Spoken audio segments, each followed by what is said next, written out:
Fala, que conecta.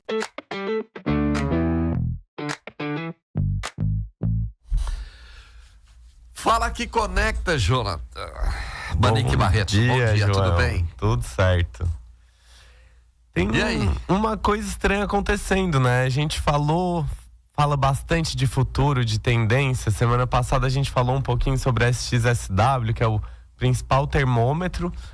Mas eu tenho visto, assim, que todo mundo só fala de passado também, né? Tu tá vendo esse movimento de filmes antigos voltando, séries renascendo, turnês de bandas, duplas, antigas, que ninguém achava mais que ia acontecer, que já tinha passado e estão voltando, né? E o mais curioso é que isso não é saudade, é estratégia. Então eu sou o Jonathan Manique Barreto, da agência SDI, e esse é o Fala que Conecta. Hoje a gente vai falar sobre economia da nostalgia e por que o passado virou um dos negócios mais lucrativos do presente. A economia da nostalgia é muito simples, né? É transformar memória em dinheiro. Mas não é qualquer memória, né? Precisa ser uma memória afetiva. Aquela música, aquele filme, aquele personagem, não é só entretenimento, né? É identidade.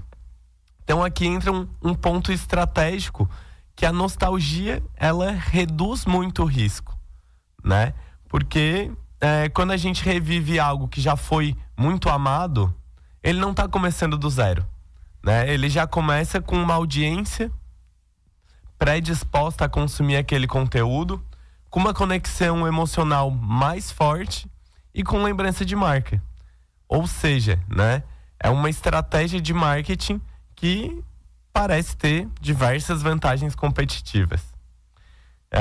A Disney, né, a maior operadora de nostalgia aí do mundo, é uma empresa que sabe fazer muito bem isso e que, se alguém entendeu, né, como surfar a economia da nostalgia e transformar isso em dinheiro, é a Disney, né? Então, ela não vende só conteúdo, ela vende memória. Essa semana, né, estreou aí,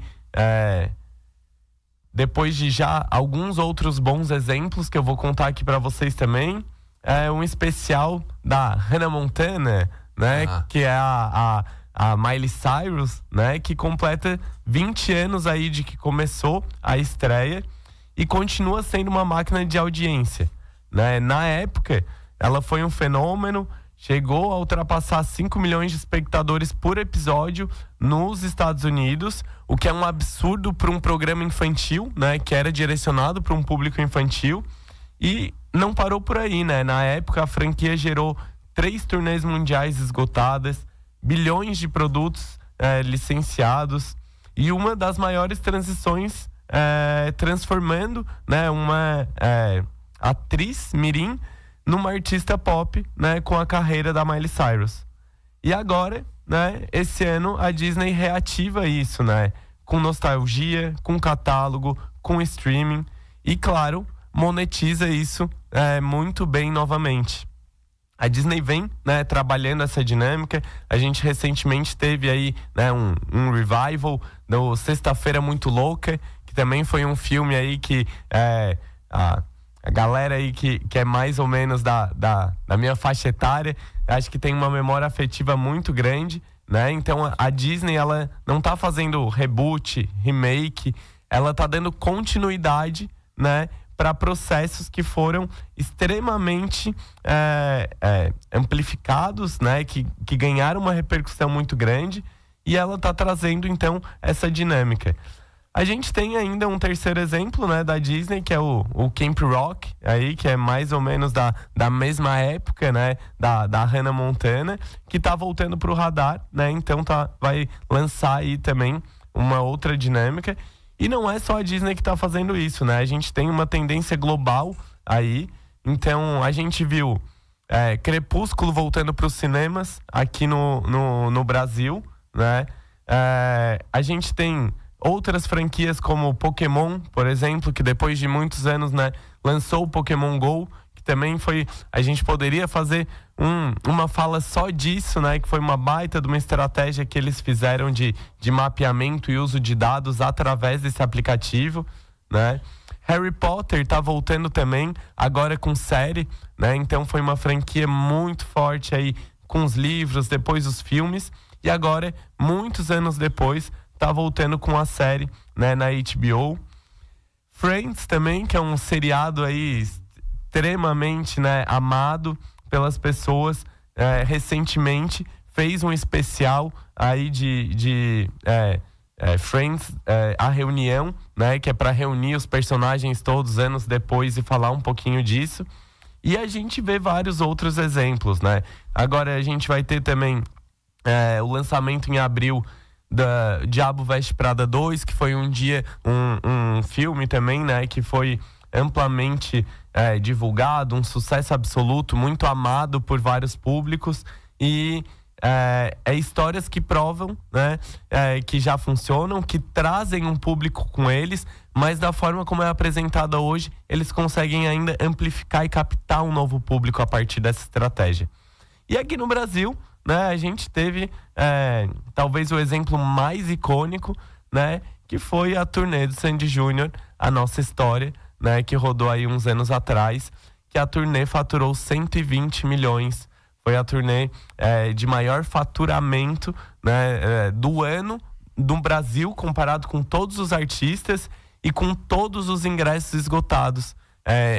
Em alguns lugares, né, ingressos esgotados em minutos, né? Em São Paulo eles tiveram que abrir show extra e foi uma dinâmica totalmente aliada com essa estratégia da nostalgia, né? A moda também tem esses negócios de vai e vem, né? Volta e volta, volta alguma coisa, né? A moda é cíclica, né? A gente sabe que é um composto de referências e é uma dinâmica de que a gente precisa pegar contextos históricos e volta e meia reviver, né? Eu acho que a moda já vem fazendo isso há muito tempo, né? Mas agora a indústria do entretenimento, né, abraça esse movimento de forma muito forte e também conectando com alguns assuntos que a gente já tratou aqui, né? Com o desenvolvimento da inteligência artificial, essa dinâmica da conectividade 24/7, muita coisa nova, muita informação ao mesmo tempo. Investir numa estratégia de nostalgia é algo confortável, porque a gente sabe que tem essa conexão emocional e a chance disso dar certo, funcionar, é muito mais alto. Claro, né, trabalhando da forma adequada e trazendo, né, marcas, nomes, personagens que de fato tiveram, né, uma conexão emocional com seus públicos, né? Então, a nostalgia tem inclusive virado, né, muleta aí para algumas marcas, né? A gente não sabe que a gente não pode só viver de passado, né? A gente tem que olhar para o futuro, mas reviver algo antigo muitas vezes, né, dá like fácil, dá venda rápido, dá segurança, né? E é importante com que essa estratégia seja usada em doses homeopáticas, porque ninguém vive só do passado, né? Mas reviver o passado no momento certo, com a estratégia adequada, né, para o público que já consome isso, parece também ser uma tendência que vem acontecendo bastante e fazendo com que marcas faturem muito através dessa estratégia do consumo de nostalgia. A gente não é quem vive de passado é museu, tem aquela máxima, aquela frase, né? Quem vive de passado é museu, mas quem não tem passado não tem futuro, né? Também tem algumas expressões assim comuns, muito utilizadas nisso. Exatamente. Para fechar aqui, eu quero sacramentar contigo. Hoje polemizou aqui a tal da camisa da seleção brasileira em termos de marketing. O que tu achou isso? E eu recebi... Sabe que eu provoco ouvintes de qualquer lugar do mundo, eles respondem. A nossa audiência está mundo afora. E eu recebi uma aqui, ó. Quem tá falando comigo é um ouvinte lá dos Estados Unidos, o Fernando Militão. Ele é aqui de Morro da Fumaça. E ele disse, olha, falando aqui de Massachusetts, Realmente aqui é muito comum a palavra brasa. Tudo é brasa. Vou pro brasa. Isso veio do brasa. Como é que tá o brasa? Como é que tá a tua família no brasa? É algo muito comum mesmo, mas obviamente que isso não representa o povo brasileiro. É simplesmente meio que um dialeto criado aqui pela comunidade brasileira no exterior. Então, a palavra brasa é muito usada aqui mesmo, isso é fato, eu confirmo para você. Aí, desculpa o atraso, mandar aqui pra gente, né?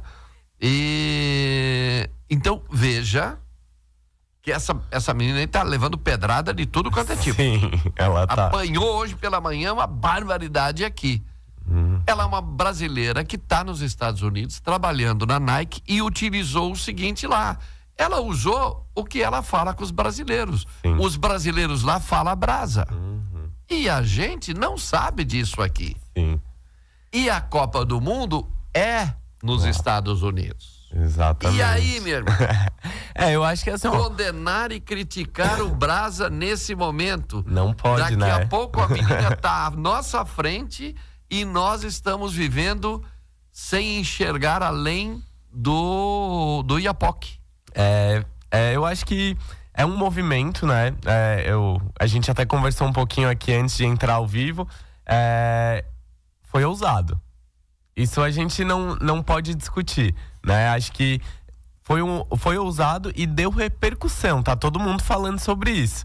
Então, assim, se isso também era parte da estratégia de marketing de alguma forma, né? Trazer o holofote para esse assunto, trouxe. Agora, temos que aguentar as críticas de ambas as partes, né? O que eu falei, acho que o Brasil, ele tem esse molho, tem essa malemolência. O brasa não é só utilizado no exterior aqui, Rio de Janeiro, outros grandes centros aqui também falam um pouco essa expressão. E acho que quando a gente está falando de futebol, a gente está falando um pouco de como religião, política, cada um vai ter as suas opiniões. É um amor falando sobre isso que deixa as emoções mais exaltadas. E eu acho que vai ter a turma que vai amar e a turma que vai odiar. Mas assim, falem bem, falem mal, falem de mim. Talvez essa também fez um pouquinho parte da estratégia.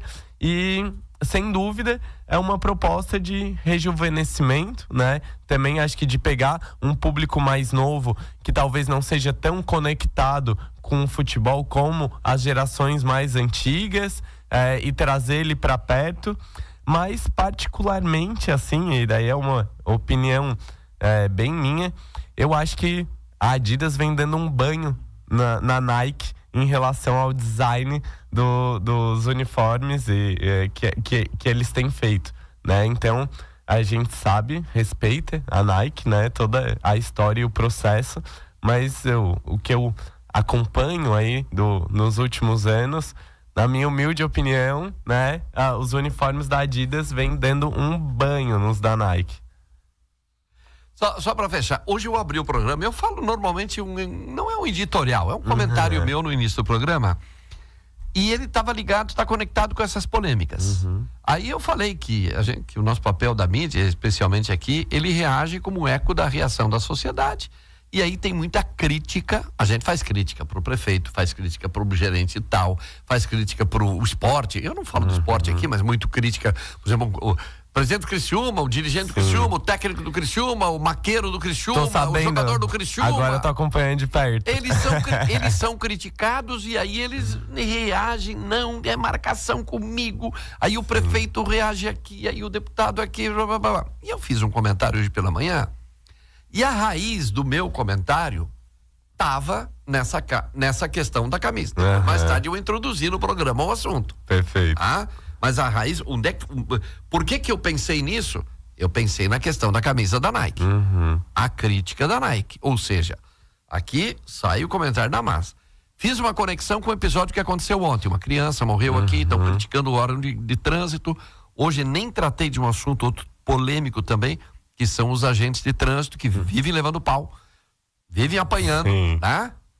Que eu Eu disse o seguinte ontem a uma pessoa: se eu fosse fazer processo seletivo para guarda de trânsito e para agente de segurança que age na rua, o critério que mais pesaria, mais do que resistência física, conhecimento, o nível intelectual, seria capacidade de empatia. Sim. Na minha opinião, você vai colocar alguém em algum lugar que tem contato com o público, primeiro você vai testar a sua capacidade de empatia. Depois tu vai testar o nível intelectual dele. E aí eu fiz esse comentário hoje pela manhã. Legal. E ninguém se ligou que esse comentário tinha a ver com a camisa da seleção brasileira. Ninguém. Agora as pessoas estão entendendo. Conectando, Todo então. mundo entendeu que é uma questão política. Perfeito. Né? Ah, não, porque falou do Bolsonaro, mas o meu tempo estourou, o nosso tempo estourou. Então, fala que conecta. Só pra gente fechar aqui o ponto da Nike, é importante a gente ver agora como vão ser as vendas, né? Isso vai dizer se foi um sucesso ou não. Porque falar, todo mundo fala. A gente sabe que grandes mudanças sempre trazem grandes críticas, né? Agora vamos ver o resultado das vendas, como é que vai O ser. objetivo deles é vender. Você ouviu Fala que Conecta, um papo sobre comunicação, marcas e negócios, de quem entende, para quem faz acontecer. Todas as quintas, às 9, seu encontro marcado, no programa João Paulo Messer, com Jonathan Manique Barreto, da agência SDI.